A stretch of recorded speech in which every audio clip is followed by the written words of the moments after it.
Assalamualaikum warahmatullahi wabarakatuh. Pada kesempatan kali ini saya mau sharing kepada kita semua untuk tentang about to be a great sales leader. Jadi ini adalah bagaimana sih menjadi seorang leader dan mempunyai skill komunikasi dan juga skill salesnya yang tinggi. Dan ini untuk membentuk tim sales yang handle juga. Dan ada beberapa pertanyaan, salah satunya ini adalah bagaimana sih caranya untuk mencapai atau meningkatkan performa. Dan kali ini kita akan membahas dari sisi leader. Ada 4 kondisi untuk seorang leader. Yang pertama, ini leader sering banget mempunyai kompetensi yang tinggi, tapi sayang sekali ini kemampuan komunikasinya sangat rendah. Jadi ini sebenarnya masih kurang bagus karena ini akan sering mengakibatkan tidak sinkronnya untuk ini juga termasuk low communication. Kemudian yang kedua, ini leader yang mempunyai komunikasinya jelek dan juga kompetensinya ini juga sangat jelek. Dan ini adalah tidak bisa menjadi seorang leader dan tidak bisa memimpin karena ini sama-sama low antara komunikasinya dan low juga untuk kompetensinya. Dan yang ketiga, ini leader yang punya skill tinggi dan dia juga ini komunikasi. Yang ketiga, ini komunikasi skillnya tinggi tapi sayang sekali kompetensinya rendah. Ini termasuk high communication skill.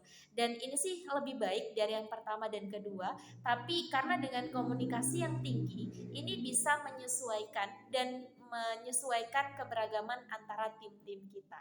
Kemudian yang keempat ini adalah kondisi dari seorang leader yang ideal, yang memang diharapkan untuk menjadi seorang leader itu harus mempunyai komunikasi skill yang tinggi dan juga mempunyai kompetensi yang tinggi. Dan inilah untuk kondisi ideal seorang leader seperti itu.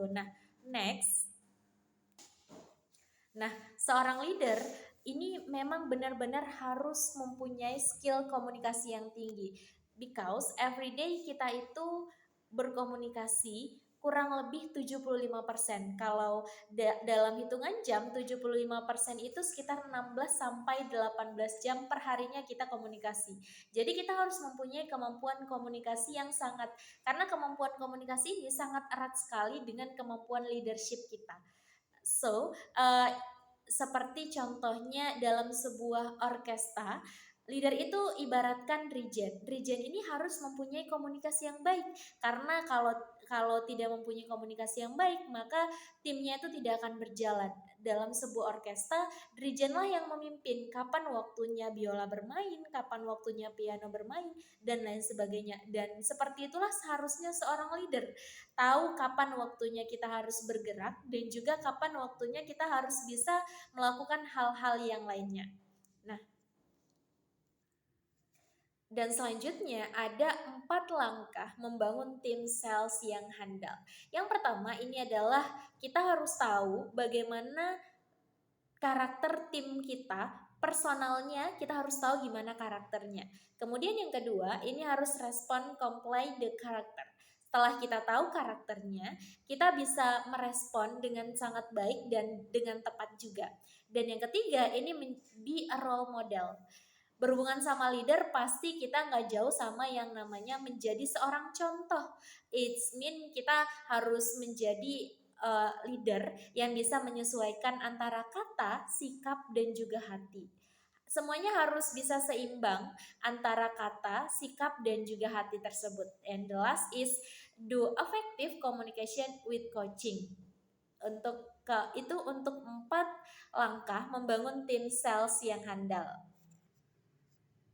Dan yang selanjutnya ini kita menjadi seorang leader ada juga teknik untuk bisa menggunakan menggunakan tekniknya rasa, biasanya disebut dengan tirta. Tirta ini adalah singkatan T-nya, itu tujuan yang kita tentukan untuk bisa bergeraknya sebuah project. Jadi kita seorang leader, kita harus bisa menentukan tujuan apa sih jalannya tim kita dan apa tujuannya ini bergerak. Kemudian yang kedua, kita harus mengidentifikasi masalah atau situasi. Jika tim-timnya punya masalah, kita harus bisa mengidentifikasi apa sih masalahnya. Kemudian yang ketiga, kita harus bisa merencanakan aksi. Dan ini pasti terkait dengan pergerakan juga. Kita harus bisa membuat apa rencananya yang memang untuk bergerak. Kemudian yang keempat, ini tanggung jawab. Ini penting banget bagi seorang leader atau tim, harus masing-masing harus mempunyai tanggung jawab untuk dirinya sendiri dan juga untuk timnya. Nah, untuk menjadi seorang leader kita memang harus benar-benar belajar banget dari segala hal, mulai dari hal kecil sampai hal besar. Jangan sampai kita dicap menjadi seorang leader yang penuh kekerasan dan sering menyakiti hati orang lain dan hati tim-tim kita tentunya. Dan ini ada tips untuk kita bisa melakukan pendekatan dengan tim kita. Yang pertama ini ada namanya observasi. Jadi observasi ini kita harus bisa membuat pesan sesuai observasi dan disampaikannya itu sesuai fakta dan kenyataan, bukan untuk bisa mengarang. Kemudian yang kedua ini perasaan. Kita harus bisa menyampaikan perasaan dengan tim kita, maka kita ketika menjadi seorang leader kita harus punya hati yang lembut untuk bisa ke tim-tim kita. Kemudian yang ketiga, ini kebutuhan. Kita harus menyampaikan kebutuhan kita dan kebutuhan dari tim-tim kita agar bisa menyesuaikan juga. Dan yang keempat, ini ada permintaan.